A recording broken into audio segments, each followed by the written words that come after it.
दोस्तों, जब हम अपने आधार कार्ड में मोबाइल नंबर लिंक करवाते हैं या फिर मोबाइल नंबर चेंज करवाते हैं, फिर कुछ दिन बाद जब हम माई आधार पोर्टल पर आकर अपना अपडेट रिक्वेस्ट नंबर डालकर चेक करते हैं कि अभी तक हमारे आधार कार्ड में मोबाइल नंबर लिंक या फिर चेंज हुआ है या फिर नहीं हुआ है, तो वहाँ पर हमारा मोबाइल नंबर लिंक शो करता है और मोबाइल नंबर का आखिरी 3 अंक भी शो करता है। लेकिन जब हम कहीं पर भी आधार OTP मंगवाना चाहते हैं तो हमारे लिंक या फिर चेंज किए हुए नंबर पर आधार OTP रिसीव नहीं होता है। तो अगर आपको भी इस तरह का प्रॉब्लम आ रहा है कि अगर आपने अपने आधार कार्ड में नंबर लिंक करवाया है या फिर नंबर को चेंज करवाया है और जब आप आधार OTP मंगवाते हैं तो आपके न्यू मोबाइल नंबर पर आधार OTP रिसीव नहीं होता है, तो आप इस प्रॉब्लम को कैसे सॉल्व कर सकते हैं और ये प्रॉब्लम क्यों आता है, तो चलिए वीडियो शुरू करते हैं। तो दोस्तों, सबसे पहले बात कर लेते हैं कि आधार कार्ड में मोबाइल नंबर लिंक या फिर चेंज हो जाने के बाद भी हमें आधार OTP रिसीव क्यों नहीं होता है। तो देखिए, अगर आपने अपने आधार कार्ड में मोबाइल नंबर लिंक या फिर चेंज करवाया है और जब आप पोर्टल पर आकर चेक कर रहे हैं तो वहाँ पर शो कर रहा है your Aadhaar has been generated, और जब आप वेरीफाई करते हैं तो वहाँ पर भी आपका मोबाइल नंबर का आखिरी 3 अंक दिखाता है, तो उसके 24 से 48 घंटे बाद ही आपको OTP रिसीव होगा। क्योंकि अगर आपने आधार कार्ड में नंबर लिंक या फिर चेंज करवाया है और लिंक का चेंज हो जाने के बाद जब पोर्टल पर भी नंबर आपका शो करने लगे कि लिंक हो गया है, उसके 24 से 48 घंटे बाद या फिर कभी कभी तो 72 घंटे का भी टाइम लग जाता है, तो 24 से 48 घंटे के बाद ही आपको OTP आना रिसीव होता है। क्योंकि पोर्टल पर तो शो कर रहा है कि नंबर अपडेट हो चुका है, लेकिन वो UIDAI के सर्वर पर सही तरीके से अपलोड नहीं होता है, अपडेट नहीं होता है। जब तक वो UIDAI के सर्वर में सिस्टम में अपडेट नहीं हो जाएगा तब तक आपको OTP रिसीव नहीं होगा। मैं ये बात सिर्फ ऐसे ही नहीं बता रहा हूँ, ये मेरा तजुर्बा है। क्योंकि मैंने जितना भी आधार कार्ड में मोबाइल नंबर लिंक करवाया है सब में मैंने यही नोटिस किया है कि आधार कार्ड में नंबर अपडेट होने के 24 से 48 घंटे बाद या फिर 72 घंटे बाद ही OTP रिसीव होना शुरू होता है। तो ये तो मैंने आपको कारण बता दिया कि किस कारण से हमें आधार OTP रिसीव नहीं होता है। अब मैं आपको इसके सॉल्यूशन के बारे में भी बता देता हूँ। तो इस प्रॉब्लम के सॉल्यूशन के लिए आपको माई आधार पोर्टल पर आ जाना है। इसका लिंक इस वीडियो के डिस्क्रिप्शन में भी मिल जाएगा या फिर आप गूगल में सर्च करके भी आ सकते हैं। फिर आप नीचे स्क्रॉल डाउन करेंगे तो यहाँ पर आपको एक ऑप्शन मिलेगा वेरीफाई ईमेल मोबाइल, तो आपको इस पर क्लिक करना है। फिर वेरीफाई मोबाइल नंबर पर ही आपको क्लिक रहने देना है। उसके बाद यहाँ पर आपको वही आधार कार्ड नंबर डालना है जिस आधार कार्ड में आपने अपने मोबाइल नंबर को लिंक या फिर चेंज करवाया था। फिर नीचे में आपको वही मोबाइल नंबर डालना है जो मोबाइल नंबर आपने अपने आधार कार्ड के साथ लिंक या फिर चेंज करवाया था। फिर नीचे एक कैप्चा डालकर सबमिट पर क्लिक कर देना है। तो जैसे ही आप सबमिट पर क्लिक करेंगे, अगर आपके आधार कार्ड के साथ यही मोबाइल नंबर लिंक होगा जो आपने अपने आधार कार्ड के साथ लिंक करवाया है, तो यहाँ पर इस तरह से verification OTP has been send successfully का मैसेज शो करेगा, या फिर इस तरह का मैसेज शो करेगा the mobile number you have entered is already verified with our record. इस तरह से शो करेगा अगर ये मोबाइल नंबर वाकई में आपके आधार कार्ड के साथ लिंक रहा तो। लेकिन अगर आपके आधार कार्ड के साथ ये मोबाइल नंबर लिंक नहीं है जो आपने लिंक करवाया था और यहाँ पर आप जो मोबाइल नंबर डाल रहे हैं, तो जैसे ही आप यहाँ पर आधार नंबर, मोबाइल नंबर और ये कैप्चा डालकर सबमिट पर क्लिक करेंगे तो कुछ इस तरह से एरर आने लगेगा, the mobile number you have entered does not match with our record. तो यहाँ से आपको पता चल जाएगा कि जो नंबर आपने लिंक करवाया है वो आपके आधार कार्ड के साथ लिंक नहीं है। तो अब आप सोच रहे होंगे मैंने लिंक भी करवा लिया और मोबाइल नंबर का आखिरी 3 अंक भी शो कर रहा है जब मैं आधार कार्ड वेरीफाई करता हूँ तो, और वहाँ पर आधार कार्ड जनरेटेड भी शो कर रहा है, इसका मतलब है कि लिंक हो चुका है, लेकिन फिर भी यहाँ पर क्यों नहीं, यहाँ पर मिसमैच क्यों बता रहा है? इसका कारण मैं आप सभी को बता देता हूँ। देखिए, जैसा कि आप सभी को पता है कि मोबाइल नंबर जब आधार कार्ड में लिंक कराते हैं वो 10 अंक का मोबाइल नंबर होता है। हो सकता है कि जब आप वहाँ पर मोबाइल नंबर लिंक करवा रहे हो तो वहाँ पर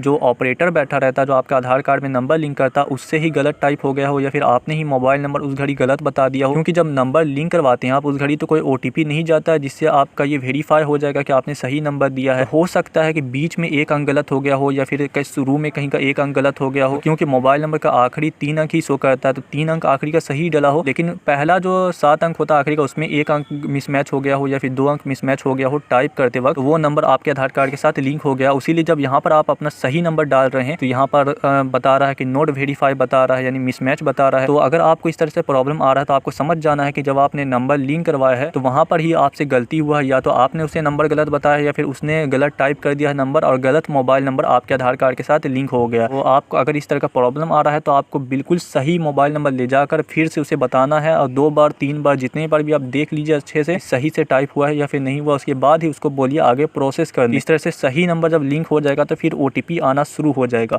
तो मैंने आपको इस वीडियो में सारा जितना भी तरीका था इस प्रॉब्लम को सॉल्व करने का वो सारा मैंने आप सभी को बता दिया। साथ ही आपको कुछ बातों का भी ध्यान रखना होगा। नंबर 1 कि आप जिस मोबाइल नंबर को अपने आधार कार्ड के साथ लिंक करवाए हो वो नंबर आपके उसी डिवाइस में लगा होना चाहिए जिस डिवाइस में आप OTP आने के लिए वेट कर रहे हैं। कहीं ऐसा ना हो कि जो नंबर आपके आधार कार्ड के साथ लिंक है वो किसी और डिवाइस में लगा है और आप इस डिवाइस में OTP आने का वेट कर रहे हैं, तो ऐसा कभी भी नहीं होगा। आपका OTP उस डिवाइस पर आएगा और आपको पता भी नहीं चलेगा। दूसरी बात का आपको ये ध्यान रखना है कि आप जो नंबर आधार कार्ड से लिंक करवाए हैं या फिर चेंज करवाए हैं उस नंबर पर रिचार्ज होना चाहिए अनलिमिटेड पैक से, क्योंकि अगर आपके सिम में रिचार्ज नहीं रहेगा तो कंपनी आपके सिम में SMS और कॉल और जितना भी सर्विस रहता है सबको होल्ड कर देता है, जिसके कारण से आपको किसी भी तरह का कोई भी SMS या फिर OTP रिसीव नहीं होता है। तो आपको ये चेक कर लेना है कि अनलिमिटेड पैक से रिचार्ज है या फिर नहीं है। आपका जिस भी कंपनी का सिम है, जियो सिम है तो माई जियो ऐप में आप चेक कर सकते हैं रिचार्ज है या फिर नहीं है। एयरटेल सिम है तो एयरटेल थैंक्स ऐप में चेक कर सकते हैं। उसी तरह से अगर आपका वोडाफोन या फिर आइडिया का सिम है तो आपको माई आइडिया ऐप डाउनलोड कर लेना है और उसमें लॉगिन करके चेक करना है कि सिम में रिचार्ज है या फिर नहीं है। अगर रिचार्ज नहीं है तो आपको पहले अनलिमिटेड पैक से रिचार्ज कर लेना है अपने सिम में, इसके बाद आपको ट्राई करना है तो इससे OTP आ जाएगा। तीसरा चीज आपको ये चेक करना है कि UIDAI की तरफ से जो OTP आता है 1947 नंबर से, 1947 नंबर को आपने कहीं गलती से ब्लैक लिस्ट में तो नहीं डाल रखा है। अगर ब्लैक लिस्ट में डाल रखा है तो आपको फौरन ही हटा देना है। अगर ब्लैक लिस्ट में आपने इस नंबर को डाल रखा है इससे भी आपको OTP रिसीव नहीं होगा, आपको पता भी नहीं चलेगा कि नंबर ब्लैक लिस्ट में डाला हुआ है, क्योंकि जो OTP आता है आधार कार्ड की तरफ से वो 1947 नंबर से ही जनरेट होकर आता है। तो अगर आपको आधार OTP रिसीव नहीं हो रहा है तो मैंने इस वीडियो में इसका पूरा सॉल्यूशन और कारण भी बता दिया है। तो अगर आपको ये वीडियो पसंद आया है तो वीडियो को लाइक कीजिए, चैनल को सब्सक्राइब कीजिए और आप अपने दोस्तों के साथ शेयर कीजिए। फिर मिलते हैं एक नए वीडियो के साथ।